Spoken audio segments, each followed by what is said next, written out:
Markets are showing a very fascinating signal at the moment, and this only happens when one side of the market capitulates, and it seems like they are capitulating now. Now, more than ever, they are capitulating in a much bigger way. So what is it that I'm talking about that we are seeing on Bitcoin?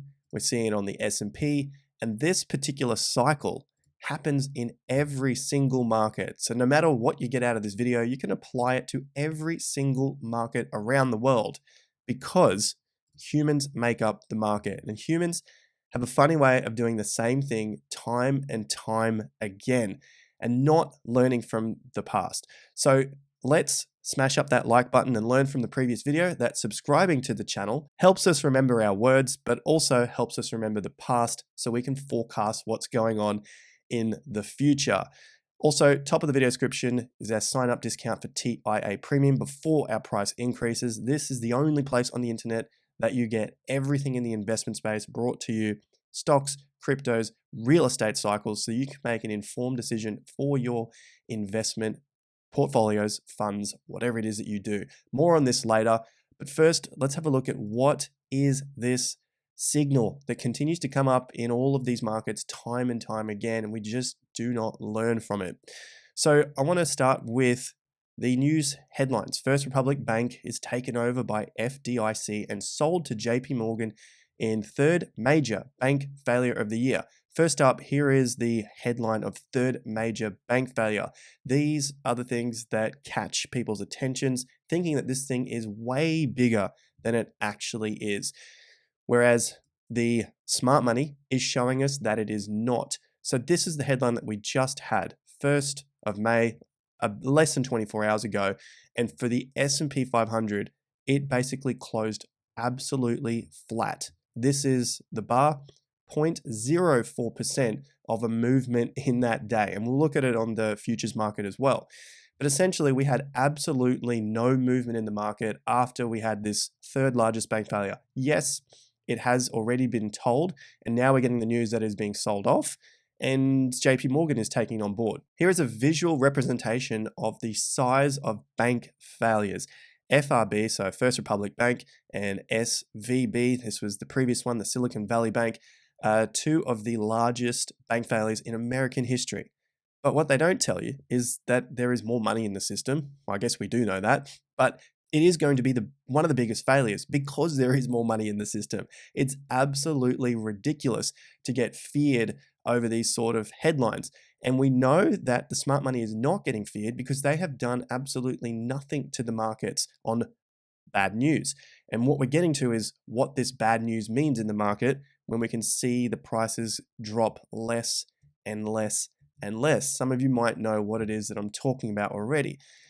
Going to the banks themselves, their total assets, these are basically nothing burgers. Our First Republic Bank, 229 billion, Silicon Valley Bank, 209 billion. Of course, for the people that have their money in the bank, yes, it is not a nothing burger. We're not talking about that. We are here putting our emotions to the side, looking at this as investors, not as morons on the internet or on Twitter getting all hyped up about the sticky interest rate rises or the looming recession. This is absolute garbage. What we have to look at is the data and the facts and piecing that together with an investment plan, of course.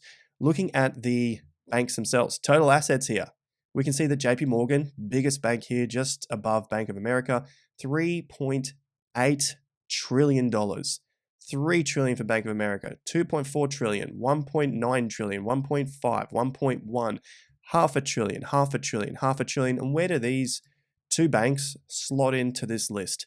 All the way down here, number 18, and if you slot the other one in here at 229, somewhere there at about at number 16. So call it 19, call it 16, just inside the top 20. But if you add up all the totals and then slot in where these other two banks are, it's basically a nothing burger compared to the entire system, which is probably why it hasn't done anything to the market. So we had that first collapse here in March. That was the first one, and it was a whole big fiasco that this is just the start of the banking collapse and the rest of the system must collapse. Since that point, markets have pumped around the world, some going into new all-time highs, and now that we see another bank, First Republic Bank, collapse, the move to the downside has become less. And now the news of the bank being sold off is basically not even a move to the downside. We're just continue to put in higher and higher lows. So this is a great sign for the bulls. And that leads me to what we are probably currently in, a start of a bull market. This is phase one of the bull market. And if you have been following the channel, you know that we often reference a wall of worry. These markets over time go up, and throughout the bear markets, especially at the beginnings of the twist from the transition from the bear to the bull, you're going to get way more negative noise, negative news at the beginnings, because that is just what people are wanting to hear. So what we got at the beginning of many of these cycles, 2009, you had the global financial crisis, so the collapse, and then the market started to recover and put in higher and higher lows. There was a lot of terrible, terrible news. I remember some of this myself, especially looking through this sort of mid or early 2010, 11, 12, 13, there was a lot of talk of the Greek default and Greece leaving the EU, and this was going to collapse Germany, which is the biggest country in Europe, and then collapse the entire Euro system.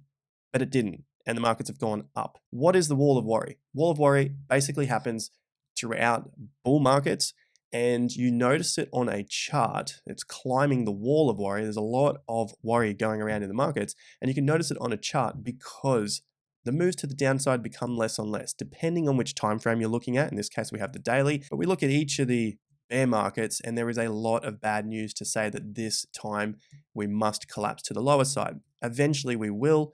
Things will reset and we start to go again. But this is not the time at the moment because, in particular, as we can start to read the news cycles and the news narratives, we are getting not much push to the downside on all of this bad news. If you scale this out and take a look at where March was, this was that March move here. This was SVB collapsing. This was First Republic Bank. You can barely squeeze a line into it right now. And now we're getting higher and higher into that 50% level, basically testing to try and break out of the 41 to 4200 level. As I mentioned in the intro, this happens in all markets across the world, and it happens generally at the extremes. And the extreme could be the exact low or the exact top, or it can be the transitional period. The US dollar is a perfect example of this, as we've covered it throughout the entire move to the peak, to the trough, and again recently as this huge bad news comes up for the US dollar. So we saw the peak. Lots of great news for the US dollar in September 2022, telling us that everything else is about to collapse and to buy the US dollar. Whereas now we're seeing the opposite. We're seeing that the US dollar is collapsing. Major countries are leaving the US dollar. Time to sell. Guess what? We've been covering this for weeks now, saying that this is most likely a bottom and we need to test a few of the upside levels.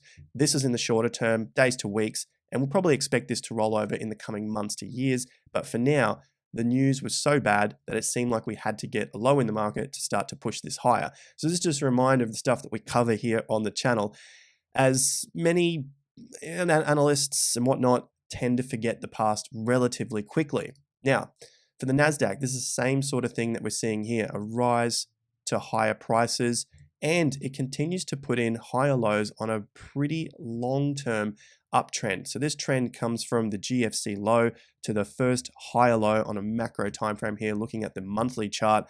This has not been breached, any months closed below it yet. Eventually it will happen, but just note, if we start to get too far away from this trend line, it's probably likely we're going to have a bit of a pullback and come back and test that line. At the moment we're starting to get a little bit past this trend line for now for the NASDAQ. Doesn't mean we can't push higher and then start to go sideways and test it, but essentially we are going up on bad news. And this has been the entire bull market, which of course we've looked at as being that wall of worry. All the bad news coming in, yet the markets continue to increase. Now we have more big news headlines coming up this week. Of course, we have the federal funds rate. Now they're looking to increase it again by 0.25%. And this of course leads to all of the other news saying that we must collapse eventually. The old sticky interest rates, sticky inflation, looming recession, you name it, there is some sort of narrative given to us to tell us why the markets must fall. But this one I just want to bring up because we've had a very similar move in the markets before in 2003 into the peak of 2007. interest rates increased, they went flat for a while and then started to collapse. The peak of the stock markets was around October, so the second half of the year. But interest rates went flat for a period of time, then started to fall, and then the market started to collapse. So although I'm in a bullish camp here looking at the data itself, we could eventually top out and go sideways for a bit. Eventually, we will get that collapse. And this is what everyone is waiting for now, when in fact, there has been times in history where interest rates have increased rather significantly for their time as well. And prices all went up during that period as well. Here's 2004, 2005, 2006, plateaued. The markets kept going up into 2007. Real estate plateaued 2006. Eventually, 6 to 12 months later, we get that turn in interest rates, and then the market started to fall down. So this is probably going to happen over the coming years, but we still have a bull market in between that then and now. So I've looked a lot at the market sentiment and trying to understand news cycles here, especially when it comes to the wall of worry and the information that we're presented with when it comes to headlines and how big things are. But when you actually compare it to what's out there in the market currently, it's not so much of a big deal, which is why we are seeing the smart money say that it's not a big deal. They're putting in higher lows and pushing the prices higher. But now I want to have a look at some of the data, the statistics themselves when it comes to what has happened in the past, giving us some averages, what could we expect in the next 12 months based on this, and then also look at how this is affecting Bitcoin and what we can expect for BTC. So in terms of the S&P, the performance here after a down April, but what have we actually seen in April itself? We've seen an up month in April here. So we go to the S&P, look at the monthly statistics here, and April has turned out to be an up month. So there's a lot of data here, so we can start to scrap some of this. We don't need the down month anymore. We can just look at the positive Aprils, and we have two different areas here. We have May, and we have the May-October period, which was from yesterday's video as well, looking at the sell in May, go away. Basically, you're looking at a 6-month period, not just daily periods, okay? So then we look at the positive. 7 times out of 10, we had a positive May to October period. May to December, 76% of the time, so it increased. So we're looking forward 7 out of 10 times, even 7.5 out of 10 times, we've had a positive next 6 to 8 months of the year based on this data going back to 1950 if April was positive. And we know for sure that April was a positive. 8 out of 10 times, the entire year was positive. So 8 out of 10 times the entire year was positive after we had a positive April. What was the median move up for the entire year? 15%. May to December, 7%. May to October, 4%. The average, 7.3, 13.1. So then you can look at all the years, but we're focused on this one here because we've had a positive April year. So this layered on top of the wall of worry starts to show you that it is just a wall of worry. Everything that's getting thrown at us at the moment is basically a wall of worry. Yes, there are going to be headlines that come out or dates that the market is waiting for, which brings volatility for the short term, maybe the hours to the days. But in the longer term, if you start to have a broader picture of the market, then you can start to see that the statistics are well and truly on our side for 2023 to be a positive year. And typically, if the S&P, NASDAQ, the major markets are positive, then BTC is also positive. So how has the wall of worry affected Bitcoin? Well, we've been covering this for many months now, looking at the FTX collapse and Random Thursdays, Silvergate, SVB. You can see that these, in hindsight now, or at the time as we looked at them on the day, these look like very bad periods. But now, if you haven't seen it in hindsight, they look like absolutely amazing periods to be buying Bitcoin. And so we see that again. We've got the FRC, so First Republic Bank collapse right here. Basically hasn't done too much to the market. And the market is now still in a trading range between 30K and 27K. Yes, yesterday was a 4% drop, but we haven't taken out any of these lows. And we still have plenty of pretty solid support levels beneath us, even if this market does continue to fall. Nonetheless, the wall of worry means we are going to see more bad news come out, and the market most likely not react as strongly as all the previous times as it has done in the market. And that is a sign of the first stage of a bull market. These are all signs of sellers capitulating. Because we're seeing less and less downside on what seemingly is bad news, it's a sign that there are less sellers in the market and they're basically selling off at the wrong times, or it's a combination of sellers selling at the wrong time and smart money testing the supply to the downside. Is there going to be more supply that comes in at these lower prices? And should these moves to the downside become further extended, that's going to be a signal that maybe this is actually, in fact, a bear market rally and we should see further downside. So we still need to be open to both sides of the market. Is this market going to collapse? Is it a bull market?